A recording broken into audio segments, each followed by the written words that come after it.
به نام خدا. سلام دوستان عزیزم، وقتتون بخیر باشه. پادکست صدای سکوت امروز رو با کتاب بسیار زیبایی شروع میکنیم. کتاب شازده کوچولو، نویسنده آنتوان دو سنت اگزوپری و ترجمه امید بهرامی. این کتاب بسیار کوچیکه و بسیار معروفه. نکات اخلاقی و دلی بسیار زیادی داره. من ترجیح میدم که به جای اینکه از وسطای داستان ذره ذره برای شما بخونم، از همون اول کتاب شروع کنم و تا هر جا که زمان به ما اجازه داد پیش بریم. با من همراه باشید. هنگامی که 6 ساله بودم، در یک کتاب به اسم داستان‌های واقعی که در مورد جنگل‌های بکر بود، عکس قشنگی توجهم را جلب کرد. عکس یک مار باغ که حیوانی را می‌بلعید. عکس کم و بیش شبیه تصویر بالا بود. در کتاب نوشته شده بود مارهای باغ شکارشان را بدون اینکه بجوند درسته می‌بلعند. بنابراین دیگر نمی‌توانند از جایشان تکان بخورند. آن وقت مجبور می‌شوند 6 ماه تمام استراحت کنند تا غذایی را که بلعیدند هضم کنند.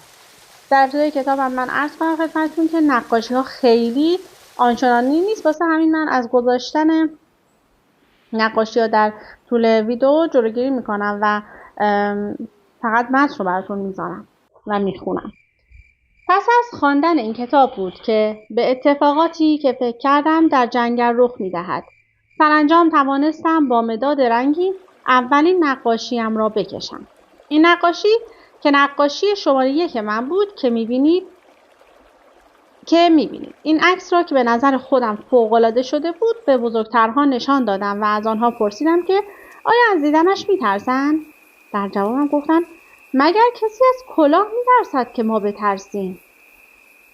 اما نقاشی من کلاه نبود، بلکه یک مار باغ بود که یک فیل را هضم می‌کرد. بنابراین برای اینکه بزرگترها بهتر متوجه شوند داخل شکم مار باغ را نیز کشیدم. همواره لازم است که هر چیزی را برای آنها توضیح داد. نقاشی شماره 2 من به این شکل بود. بعد بزرگترها مرا نصیحت کردند که از کشیدن مار باغ شکم پر و شکم خالی دست بردارم و وقتم را بگذارم برای خواندن جغرافی، تاریخ، حساب و دستور زبان. و به این صورت شد که در 6 سالگی این هنر ظریف را رها کردم. از اینکه کسی توجهی به نقاشی شماره 1 و 2 من نکرد دلم شکست. بزرگترها اگر به حال خود رها شوند هیچ وقت نمیتوانند چیزی را به درستی بفهمند. توضیح دادن بیش از حد هم بچه‌ها را خسته می‌کند. بنابراین مجبور شدم یک کار دیگر هم برای خودم پیدا کنم. آن وقت رفتم و خلبانی یاد گرفتم. تقریباً به همه جای دنیا پرواز کردم و باید بگویم که علم جغرافیا خیلی کمکم کرد. مثلا با یک نگاه می توانستم آریزونا را از چین تشخیص بدم که اگر آدم توی شب راه را گم کرده باشد دانستن این عمل خیلی به او کمک می کند. برای همین است که توی زندگی با آدم‌های مهمی برخورد داشتم و با آنها آشنا شدم. گرچه آدم‌های مهمی را از نزدیک دیدم و با آنها تماس داشتم، اما دلیل نشد که نظرم نسبت به آدم بزرگ‌ها عوض شود. هر وقت به یکی از آنها برخورد می‌کردم که به نظرم کمی روشن‌بین‌تر می‌آمد، تصویر شماره 1 را نشانش می‌دادم تا ببینم چقدر می‌فهمد. اما همیشه یک جواب را می‌شنیدم. این یک کلاه است. آن وقت دیگر من نه از بار باغ حرفی می‌زدم و نه از جنگل‌های بکر و آنقدر ارزش خودم را پایین می‌آوردم که در مورد بازی گلف، بریج، سیاست یا کراوات صحبت کنم. آنها نیز از آشنایی با مرد فهمیده‌ای مثل من خوشحال و هیجان زده می‌شدند. و به این صورت روزها و سالها گذشت بدون اینکه کسی را داشته باشم که بتوانم با او حرف دلم را بگویم. تا اینکه 6 سال پیش هواپیمایم توی صحرای آفریقا خراب شد.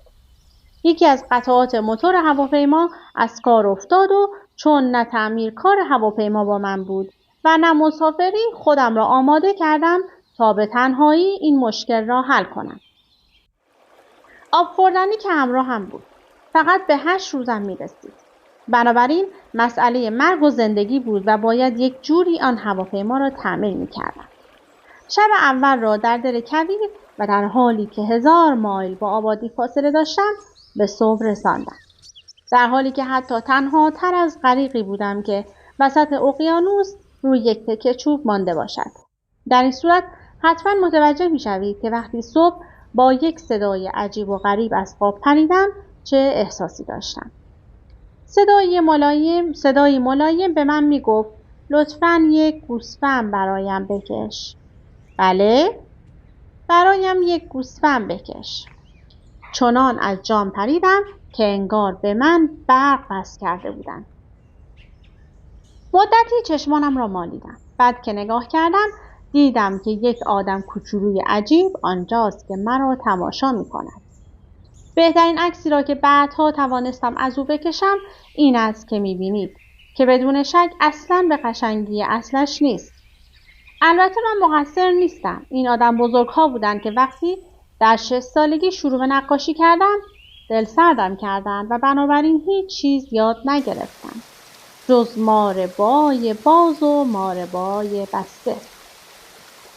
با چشمانی که کم مانده بود از حدقه بیرون بزند به آن موجود خیره شدم. این را هم به خاطر داشته باشید که آنجایی که من بودم 1000 مایل با نزدیکترین آبادی فاصله داشت.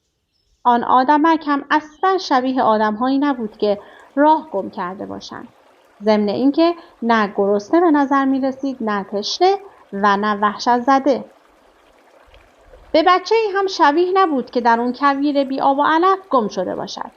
بالاخره وقتی توانستم خودم رو جمع و جور بکنم و حرف بزنم گفتم تو اینجا چی کار میکنی؟ باز هم با همان صدای آرام اما محکم و جدی تکرار کرد. لطفاً یک گوسفند برایم بکش. وقتی اتفاقی غیر عادی برای آدم میافتد دیگر جرأت نافرمانی در او باقی نمیماند. حتی اگر این اتفاق وسط کویر و در حالی که خطر مرگ هم وجود دارد بیفتد. به هر حال یک تکه کاغذ و قلم از جیبم بیرون آوردم، اما درست در همان لحظه یادم آمد که فقط جغرافیا، تاریخ، حساب و دستور زبان بلدم. بنابراین با دلخوری گفتم این بهترین عکسی است که بعدها توانستم از آن آدمک بکشم که عکس رو توی صفحه 10 کتاب شازده کوچولو گذاشته. نقاشی بلد نیستم. در جوابم گفت عیب نداره، برایم یک گوسفند بکش. از آنجایی که هیچ وقت عکس گوسفند نکشیده بودم بنابراین یکی از آن 2 نقاشی را برایش کشیدم که بلد بودم. ماربای بسته را انتخاب کردم و کشیدم. ولی جواب آن آدم کوچولو باعث شد که یک کیس سختی بخورم. نه من یک ماربا نمیخواهم که یک فیل توی شکمش باشد. ماربا خیلی خطرناک است. فیل هم که بزرگ است و احتیاج به جای زیادی دارد. خانه من خیلی کوچک است. من گوسفند میخواهم. برایم یک گوسفند بکش. برایش عکس یک گوسفند کشیدم. بعد از اینکه حسابی آن عکس را بالا و پایین کرد گفت نه این خوب نیست. به نظر مریض میآید. یکی دیگر بکش. کشیدم. دوست جدیدم لبخند پرمحبتی زد و با مهربانی گفت خودت هم میدانی که این یک گوسفند نیست، این یک قوچ است چون شاخ دارد. بنابراین یکی دیگر کشیدم که آن هم تایید نشد. این که خیلی پیر است. یک گوسفند برایم بکش که زیاد عمر کند. چون عجله داشتم که موتور هواپیما را تعمیر کنم یک جعبه کشیدم که رویش 3 سوراخ داشت و برای اینکه موضوع را تمام کنم گفتم این یک جعبه است. گوسفندی هم که می‌خواهی توی آن است. و وقتی رضایت را توی چهره داور کوچولو دیدم خیلی تعجب کردم. این همان چیزی است که می‌خواهم. فکر می‌کنی که این گوسفند خیلی علف بخواهد؟ چطور مگه؟ چون خانه من خیلی کوچک است. حتما کافی است. گوسفندی که به تو دادم خیلی کوچک است. در حالی که به عکس جعبه نگاه می‌کرد گفت نه خیلی هم کوچولو نیست. او خوابیده. و به این ترتیب من و شازده کوچولو با هم آشنا شدیم. مدت‌ها طول کشید تا فهمیدم که او از کجا آمده. دائما از من سؤال می‌کرد و رفتارش طوری بود که انگار اصلاً سؤال‌های مرا نمی‌شنود. اما با حرف‌های جسته و گریخته‌ای که از دهانش می‌پرید کم کم متوجه همه چیز شدم. اولین باری که هواپیمای مرا دید شکلش را نمی‌کشم چون کشیدن هواپیما را بلد نیستم. از من پرسید این دیگه چه جور چیزی؟ این چیز نیست، یه هواپیماست که با آن پرواز میکنم. اسمش هواپیماست، هواپیمای من. و از این که به او فهماندم که پرواز میکنم به خود بالیدم. با تعجب پرسید چطور؟ تو از آسمان افتادی؟ با فروتنی پاسخ دادم آره، خیلی مسخره است. و شازده کوچولو چنان خندید که مرا به شدت عصبانی کرد چون همیشه دوست دارم که دیگران مشکلات مرا جدی بگیرن. شازده کوچولو ادامه داد پس تو هم از آسمان آمدی. بگو ببینم تو اهل کدام ستاره ای؟ احساس کردم که راز پیدا شدن آن را کشف کردم. ناگهان پرسیدم یعنی تو از یک ستاره دیگر آمدی؟ جوابم را نداد. همانطور که به هواپیمایم نگاه میکرد سرش را تکان داد و گفت بعید میدانم که از راه دوری آمده باشی. مدت زیادی به فکر فرو رفت. آن وقت گوسفند مرا از جیبش آورد بیرون و محو تماشای آن گنج پرارزش شد. حتما می توانید متوجه شوید که وقتی شنیدم که حرف ستاره دیگری را می زند چقدر هیجان زده شدم چون قسمتی از رازش برایم فاش شد. من که دلم میخواست چیزهای بیشتری بفهمم گفتم آدم کوچولوی من تو از کجا میایی؟ خانه‌ات کجاست؟ گوسفند مرا کجا میخواهی ببری؟ کمی به فکر فرو رفت و پاسخ داد خوبی جعبه‌ای که به من دادی این است که آن گوسفند شبها میتواند در لانه‌اش باشد. درست است و اگه بچه خوبی باشی یک طناب هم به تو میدهم که روزها ببندی به گردنش یک میخ طویله هم میدهم.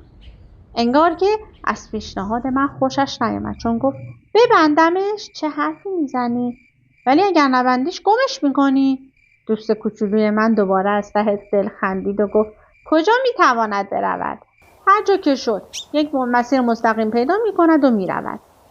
این بار با لحنی جدی پاسخ داد مهم نیست چون خانه من خیلی کوچک است. بعد با دلخوری افزود اما اگر در یک مسیر مستقیم برود زیان نمیتواند دور شود. و به این ترتیب به یک موضوع مهم دیگری هم پی بردم، اینکه سیاره‌ای که او از آن آمده بود چندان هم از یک خانه معمولی بزرگتر نیست. دانستن این مطلب زیاد هم مرا متعجب نکرد چون می‌دانستم که به جز سیاره‌های بزرگی مثل زمین، مشتری، مریخ و زهره صدها سیاره دیگر هم هستند که بعضی از آنها آنقدر کوچکند که حتی با تلسکوپ هم به سختی دیده می‌شوند. و وقتی که یک اخترشناس یکی از آنها را کشف می‌کند هیچ اسمی رویش نمی‌گذارد بلکه به آن شماره می‌دهد مثل سیاره 3714. من مطمئنم که سیاره‌ای که شازده کوچولو از آنجا آمده سیاره B428 است. این سیاره در سال 1809 فقط یک بار توسط یک ستاره‌شناس ترک دیده شد که آن روزها سر و صدای زیادی در انجمن بین‌المللی نجوم راه انداخت.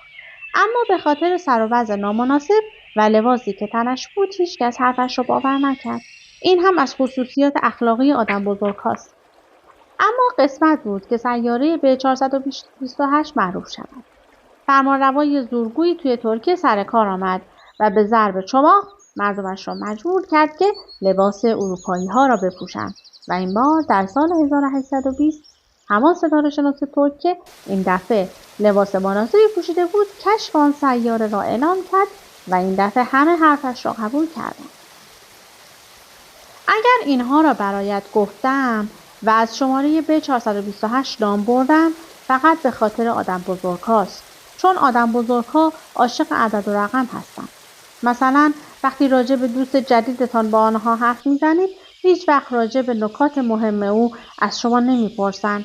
مثلا سوال نمی کنند که آهنگ صدایش چطوری است، از کدام بازی بیشتر خوشش میآید برای خودش کلکسیون پروانه دارد؟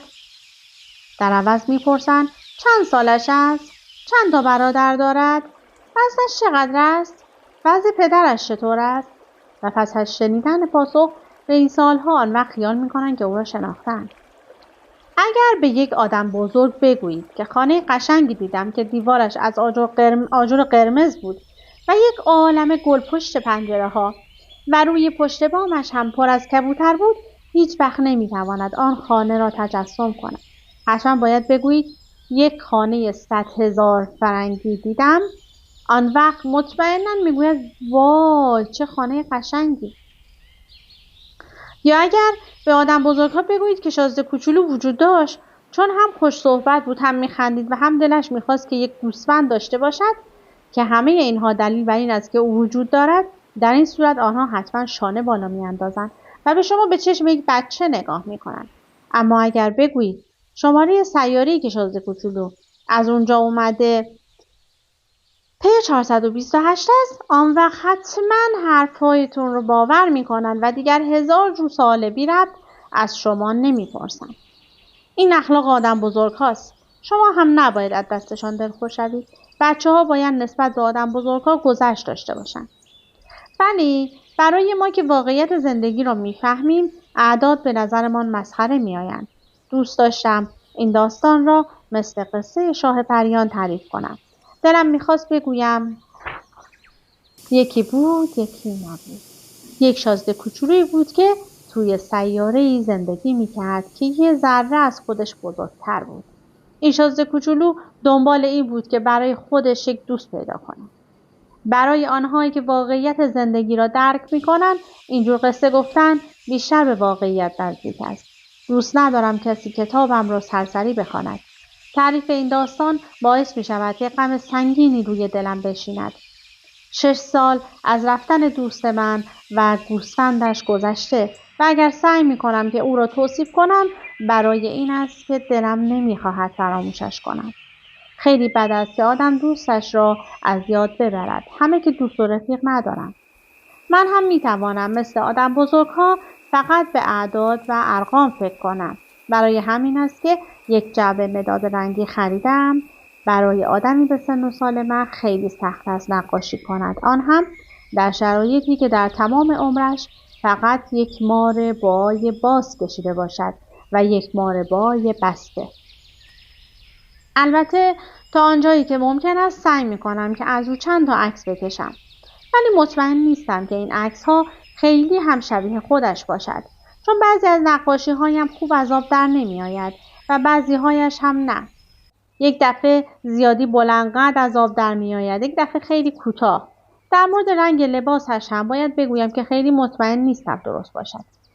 اما بالاخره از هیچ بهتر است. در مورد بعضی از جزئیات دیگر هم دچار اشتباه شدم، ولی باید مرا ببخشید. دوست من هیچ وقت چیزی را برایم توضیح نمیداد. شاید خیال میکرد من هم مثل خودشم. اما از شانس بد من میتوانستم گوسفند را از پشت جعبه ببینم. حتما من هم مثل آدم بزرگها شدم. لابد دارم پیر میشدم. هر روز نکته تازه‌ای از سیاره و از مسافرت او دستگیرم میشد. و البته همه این اطلاعات به طوری اتفاقی نصیبم میشد و به همین ترتیب بود که در روز سوم از داستان غم‌انگیز باباب‌ها سر درآوردم. این دفعه هم گوسفند باعث شد تا متوجه این موضوع شوم. شازده کوچولو در حالی که به شدت دودل به نظر می رسید، بی مقدمه از من پرسید این حقیقت دارد که گوسفندها بوته ها را هم می خورند؟ آره حقیقت دارد. چه خوب، خوشحال شدم.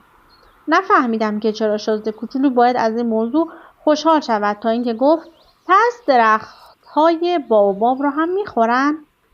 برایش توضیح دادم که بائوباب‌ها بوته نیستند، بلکه درخت‌هایی هستند به بلندی ساختمان یک معبد و حتی بلندتر از آن.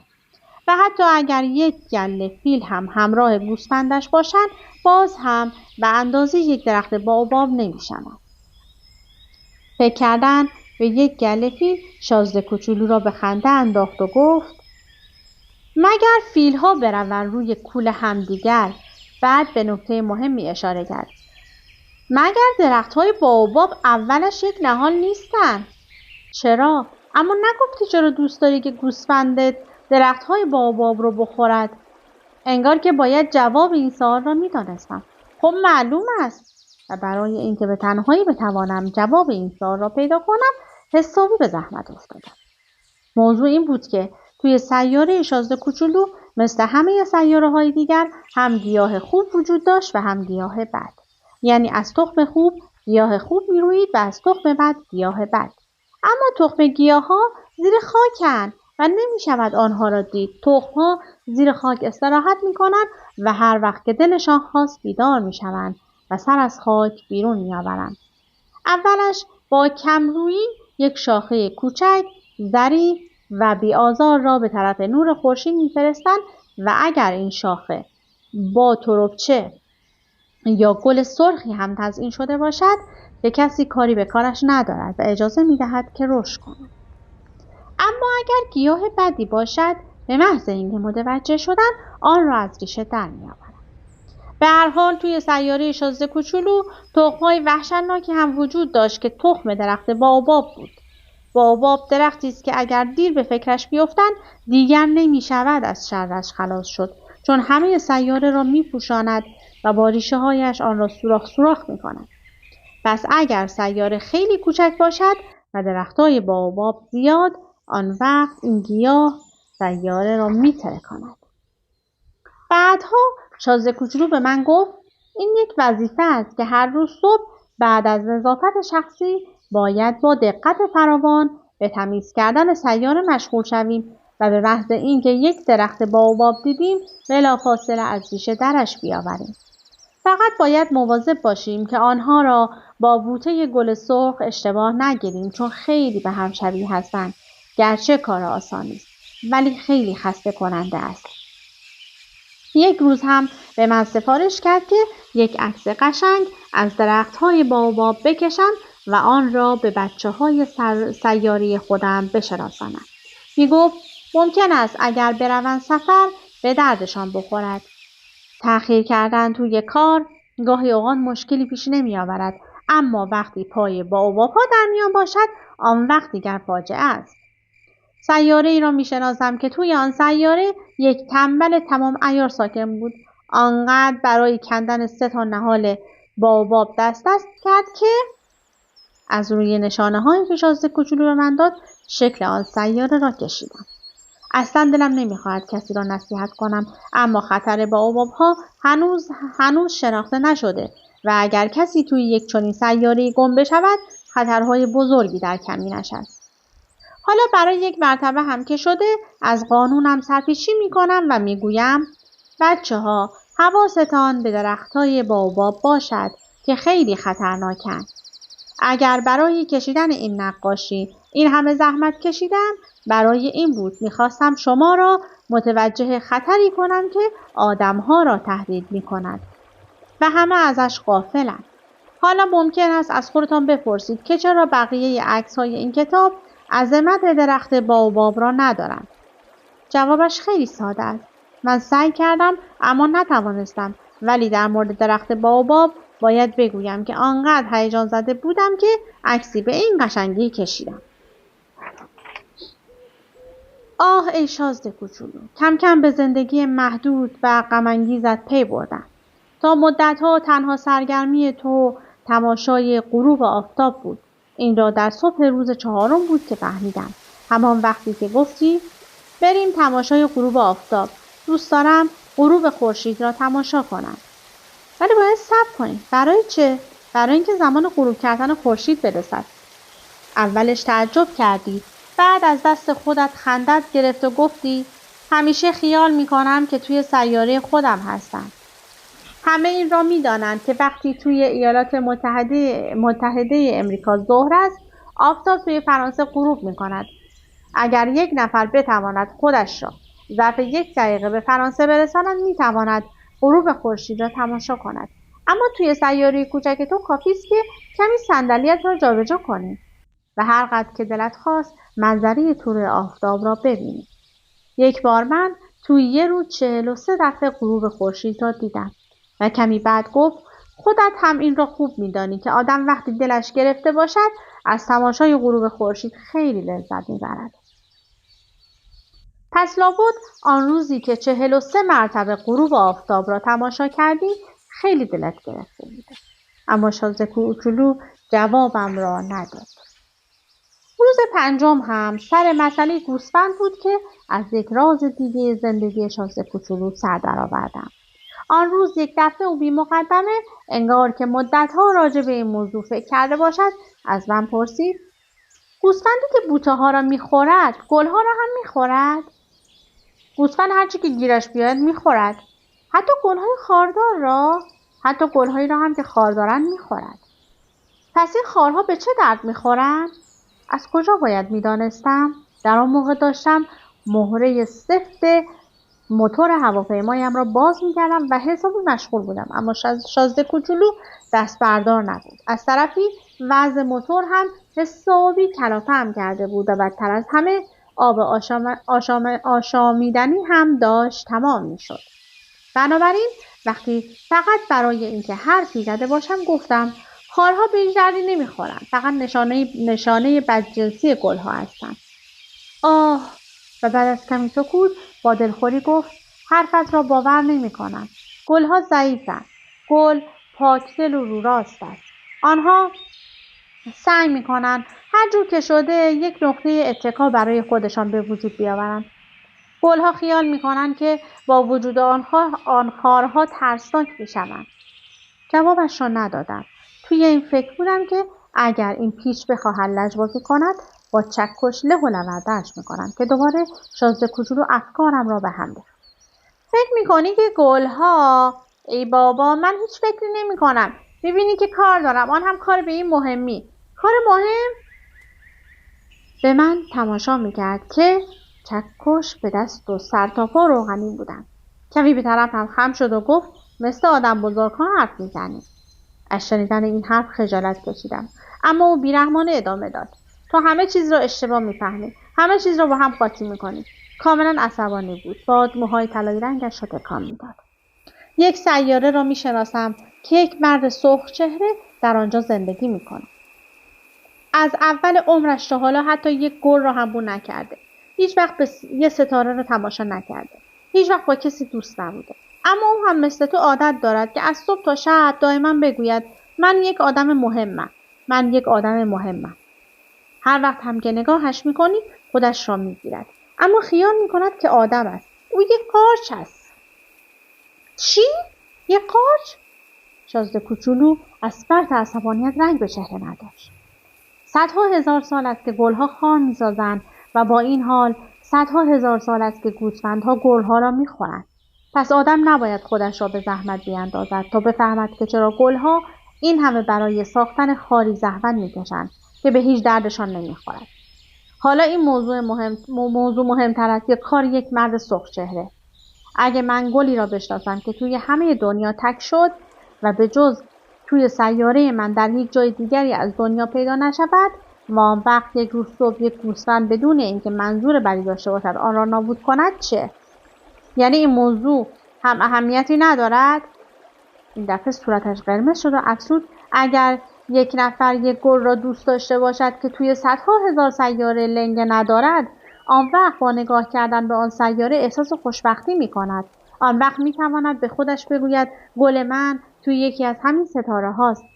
اما اگر گوسفند آن گل را بخورد، آن وقت برایش درست مثل این است که همه سیاره ها یک دفعه خاموش شود. حالا بگو ببینم این موضوع هیچ اهمیتی ندارد؟ و دیگر نتوانست حرفی بزند و یک دفعه زد زیر گریه. ابزارهای کارم را ول کردم. دیگر چکش، پیچ، مهره، تشنگی و حتی مرگ هم به نظرم مسخره می آمد. توی یکی از سیاره‌ها روی سیاره من، سیاره زمین، یک شازده کوچولو بود که احتیاج به دلداری داشت.